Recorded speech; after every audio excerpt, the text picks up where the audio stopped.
ভাবুন তো, এমন একটি জায়গা যার চারিদিকে সবুজ শ্যামল, যেখানে নীরবতা গান গায়, হালকা নরম হাওয়ায় মন ছুঁয়ে যায়, যেখানে নেই শহরের কোনো ব্যস্ততা, কোলাহল, নেই তাড়াহুড়ো আর ক্লান্তি, শুধু প্রকৃতির মাঝে মিষ্টি নিঃশ্বাস আর বয়ে চলছে শান্তির শব্দ। শান্ত স্নিগ্ধ এই জায়গাটি জিন্দা পার্ক নামে পরিচিত। এখানে গাছের পাতার ফাঁকে সূর্যের আলো হাসে, আর লেকের ধারে শান্ত পরিবেশ যেন মন ছুঁয়ে যায়। একাকী বসে শান্তির অবসান আর স্মৃতিচারণের সুন্দর মুহূর্তের সাক্ষী হয়ে থাকে এই জায়গাটি, যেখানে সময় এসে কোনো তাড়া দেয় না, প্রকৃতি কোনো কিছু আশা করে না, যেন ডাক দিয়ে বলে, এসো, বসো আমারই প্রাঙ্গণে।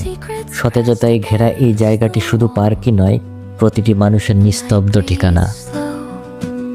The rhythm deep, the house itself drifts into sleep.